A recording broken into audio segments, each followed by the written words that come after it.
Bullies ripped Quiet Girl's shirt. Her spin kick sent them through the desks.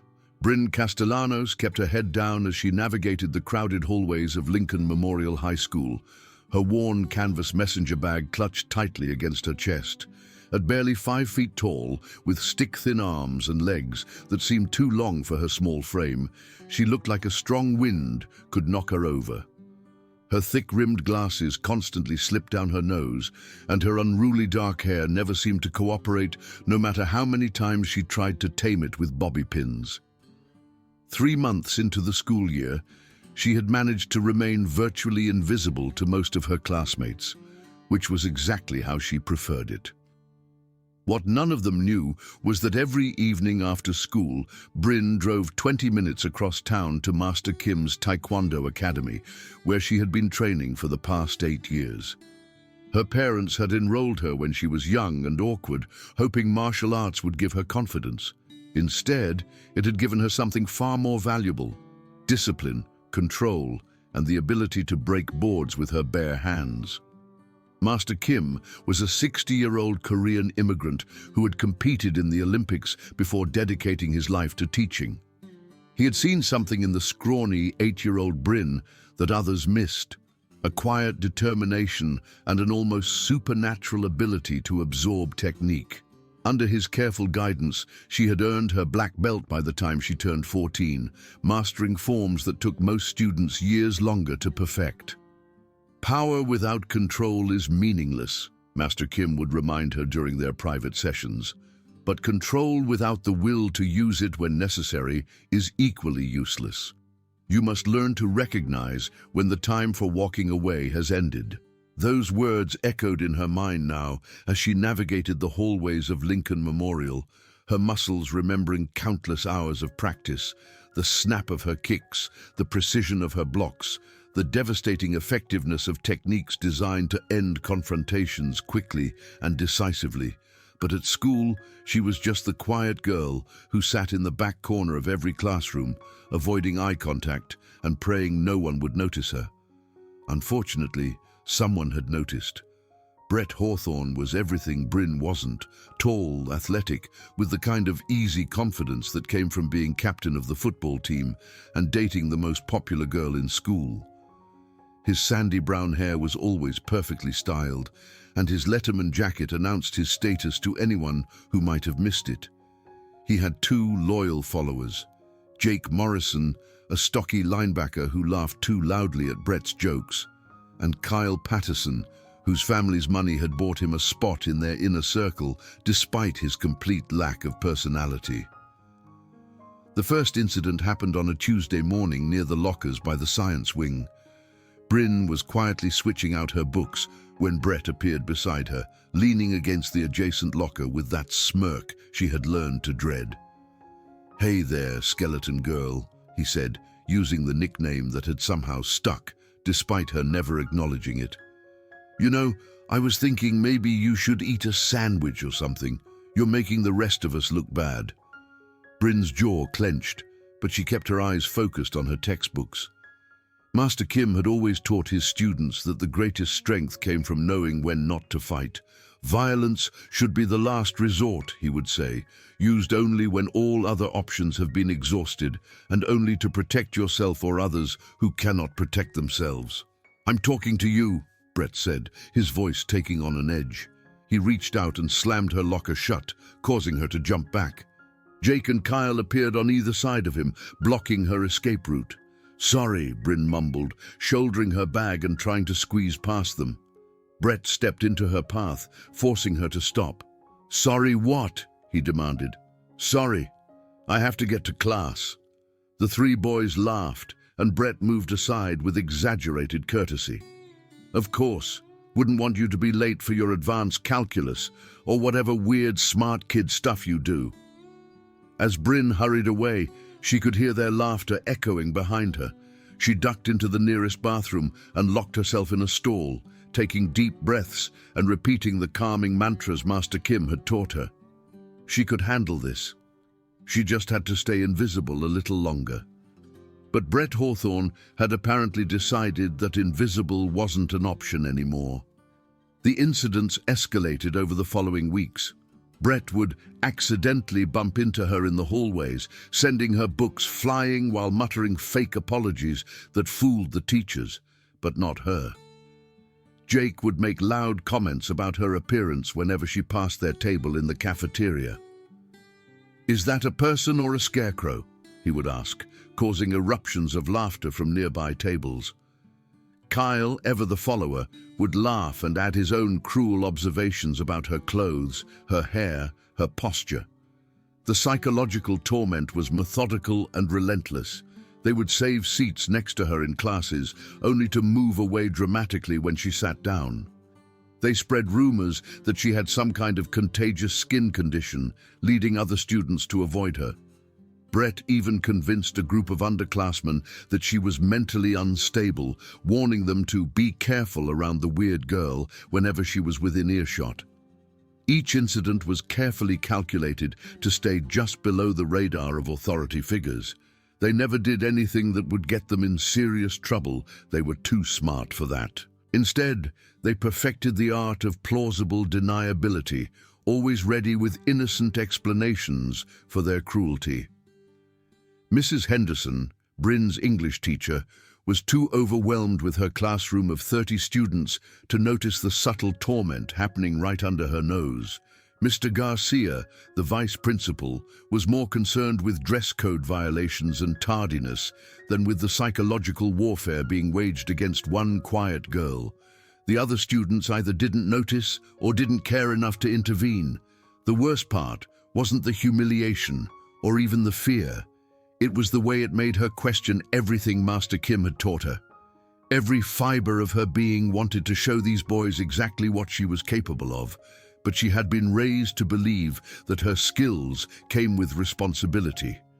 Using her training against civilians, especially in anger, went against everything she had been taught to value.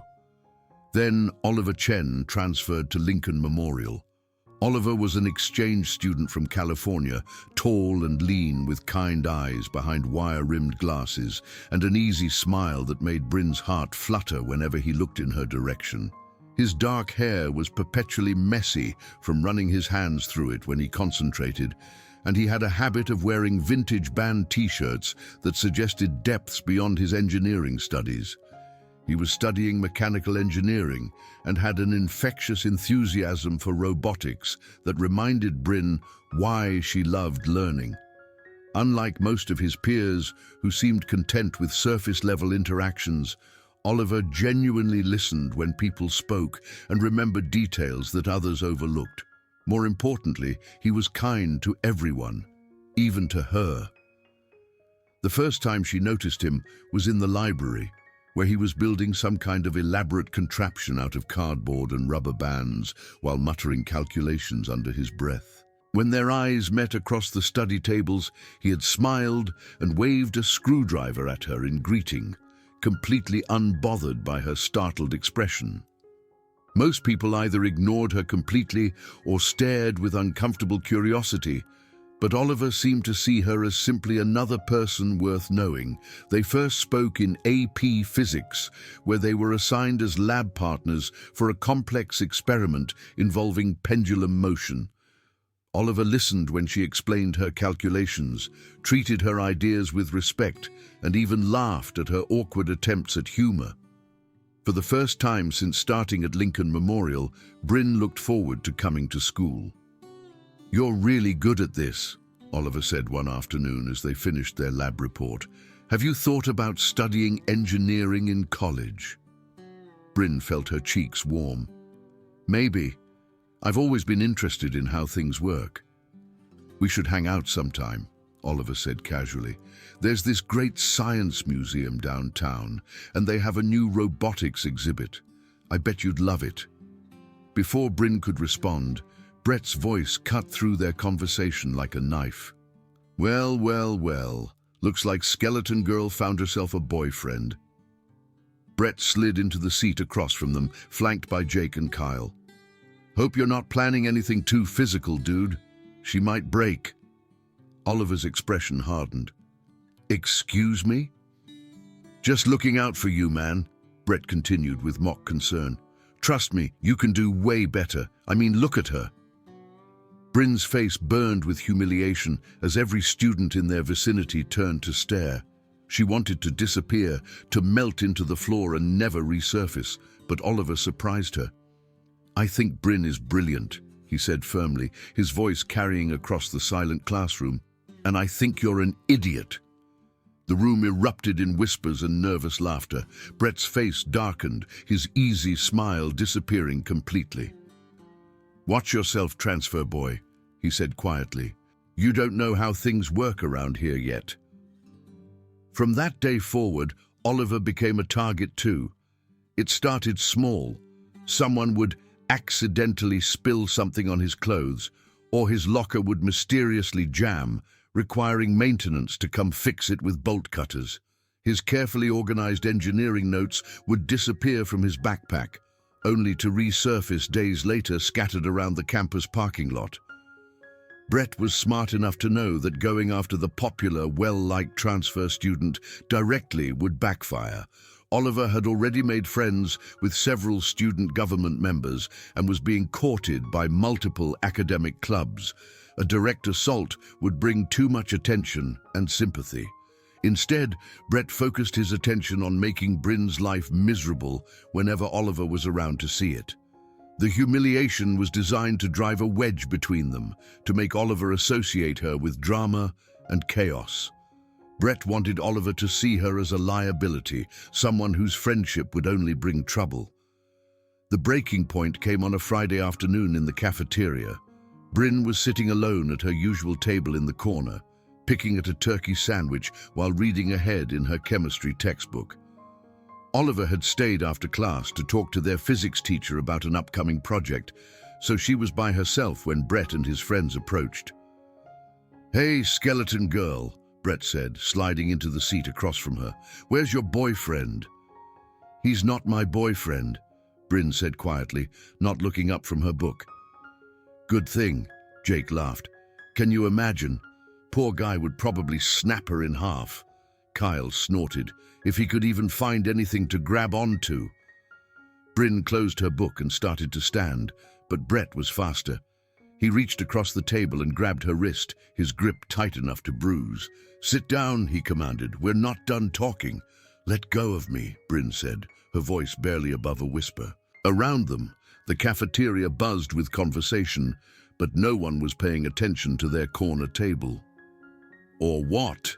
Brett challenged. "You'll tell on us? File a report? Face it, nobody cares about you." That's when Oliver appeared. "Get your hands off her," he said, his voice deadly calm. Brett looked up with that familiar smirk. "Make me transfer boy." Oliver stepped forward, and Bryn saw something dangerous flash in his eyes. But before he could do anything, Brett made his move. In one swift motion, he reached out and grabbed the front of Bryn's shirt, yanking hard. The thin cotton fabric tore with a loud ripping sound, exposing her worn sports bra to half the cafeteria. The room fell silent, except for the sound of Jake and Kyle's cruel laughter. Bryn's hands flew to cover herself, her face burning with humiliation as she felt dozens of eyes staring at her. Someone in the crowd pulled out their phone, and she knew this moment would be preserved forever on social media. "Oops," Brett said with mock innocence. "Guess that shirt was as fragile as you are." Oliver lunged forward, but Bryn caught his arm. Through her shame and anger, she could see the fury in his eyes, and she knew that if he fought Brett now, he would be the one who got in trouble. Brett was counting on it. "Don't," she whispered. "Please." Oliver hesitated, and in that moment of hesitation, Bryn made her decision. 8 years of training had taught her many things, but the most important lesson wasn't about kicks or punches or board breaking. It was about recognizing the moment when walking away was no longer an option. Master Kim had always said that martial arts should only be used to protect yourself or others who couldn't protect themselves. Looking around the cafeteria at the faces of her classmates, some laughing, some recording, none helping, she realized that she was the only one who could protect herself. And Oliver. "You want to see Fragile?" she asked, her voice carrying across the silent cafeteria as she slowly stood up. Brett was still smirking when Bryn's foot connected with his chest. The spin kick was perfect, textbook form that would have made Master Kim proud. Her body moved with the fluid precision of 8 years of dedicated training, muscle memory taking over as her right foot traced a devastating arc through the air. The impact sent shockwaves through Brett's body as her shin connected with his sternum. The force of the blow amplified by the rotational power of her entire frame. Brett's chair tilted backward and crashed to the floor with a tremendous clatter, sending him sliding across the linoleum until he slammed into the next table over with enough force to rattle the entire cafeteria. Students scattered as plastic trays and half-eaten lunches went flying. Jake rushed forward to help his friend, his face contorted with rage and disbelief, but Bryn was already moving. Years of sparring had taught her to fight multiple opponents, to flow from one technique to the next without pause or hesitation. A quick sidestep brought her inside Jake's guard, and her elbow found his solar plexus with surgical precision. The air rushed out of his lungs in a painful whoosh as he dropped to his knees, gasping like a fish out of water and clutching his chest. Kyle, showing more intelligence than usual, raised his hands in surrender. "Hey, I didn't do anything." "You laughed," Bryn said simply, and swept his legs out from under him. The entire sequence had taken less than 30 seconds. Brett was struggling to sit up, his Letterman jacket torn and his perfect hair disheveled. Jake was still on his knees, trying to catch his breath. Kyle was flat on his back, staring at the ceiling in shock. Bryn walked over to where Brett was attempting to stand and crouched down beside him. For a moment, she saw real fear in his eyes. The fear of someone who had just realized they had catastrophically misjudged their opponent. "I could break your ribs right now," she said quietly, her voice calm and controlled. "I could dislocate your shoulder, or hyperextend your knee, or do any number of things that would put you in the hospital. Do you know why I'm not going to do that?" Brett shook his head, unable to speak. "Because I'm not you," Bryn said. She stood up and looked around the cafeteria, where every single person was staring at her in stunned silence. "I'm not going to hurt someone just because I can." She turned to help Oliver, who was holding out her jacket with a mixture of awe and admiration in his eyes. As she slipped it on, she could hear the whispers starting, not cruel laughter this time, but amazed murmurs of respect. "That was incredible," Oliver said softly. "How did you—" "8 years of taekwondo," Bryn replied, her voice steady despite the adrenaline coursing through her veins. "I just never had a reason to use it before." By Monday morning, everything had changed. Word of the cafeteria incident had spread through the school like wildfire, growing more elaborate with each telling. Some versions had Bryn throwing Brett through a window. Others claimed she had taken on the entire football team. The truth was impressive enough. Quiet, invisible Bryn Castellanos had single-handedly dismantled the school's most notorious bullies without breaking a sweat. Brett himself was notably subdued.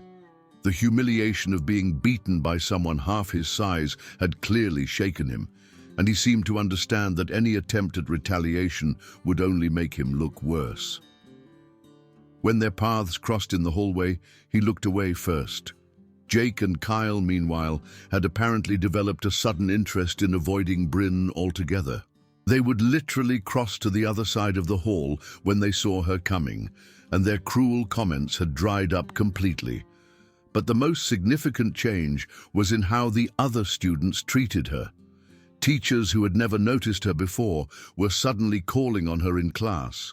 Classmates who had looked right through her for months were offering friendly smiles and starting conversations. Even the popular kids seemed to view her with a mixture of respect and curiosity. "I heard you've been doing martial arts for years," said Jessica Martinez, one of the student council members, as she sat down next to Bryn at lunch. "That's so cool. Do you compete or anything?" "Sometimes," Bryn replied, still adjusting to being the center of positive attention. I mostly just enjoy the training. Well, if you ever want to join the self-defense club, we'd love to have you, Jessica said.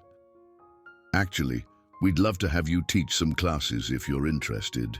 Oliver appeared at their table with his lunch tray, grinning widely. Mind if I sit with the local legend? Bryn felt herself blushing, but gestured to the empty chair beside her. I'm not a legend. Are you kidding?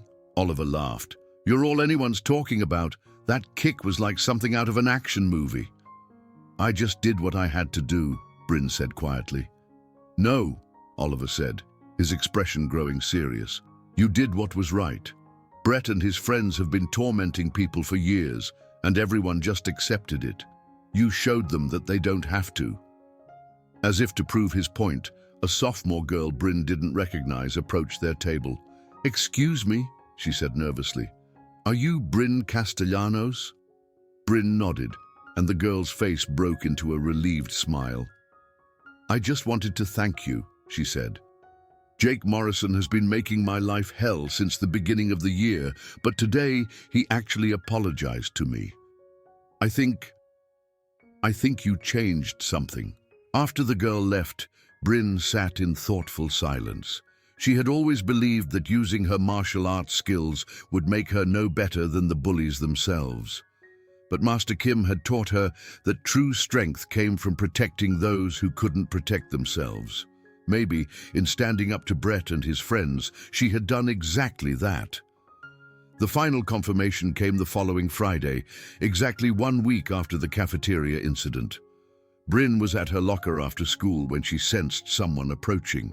She turned to find Brett standing a few feet away, alone for once, and looking uncomfortable. Can I talk to you for a minute? He asked. Bryn closed her locker and waited. I wanted to apologize, Brett said, the words coming out stilted and rehearsed. What I did to you, what we did, it wasn't okay. No, it wasn't, Bryn agreed. Brett shifted his weight from foot to foot. I guess I never thought about how it felt from the other side, being humiliated like that in front of everyone. He trailed off, then met her eyes. I get it now. Do you? Bryn asked. Yeah, Brett said quietly. I do, and it won't happen again, to you or anyone else. Bryn studied his face, looking for signs of deception or calculation, but all she saw was genuine remorse and what might have been the beginning of wisdom. Good, she said simply. Brett nodded and started to walk away, then turned back. For what it's worth, I'm glad you didn't really hurt me. You could have, couldn't you? Yes, Bryn said, but that wouldn't have made me any better than you.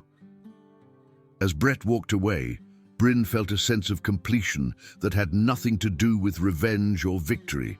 She had faced her tormentors and discovered that she was stronger than she had ever imagined, not because of her martial arts skills, but because of her ability to choose mercy over violence, justice over revenge.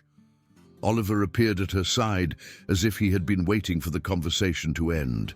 Ready for that trip to the Science Museum? He asked with a smile. Bryn shouldered her bag and smiled back. For the first time since starting at Lincoln Memorial High School, she felt like she truly belonged. Ready, she said, and meant it.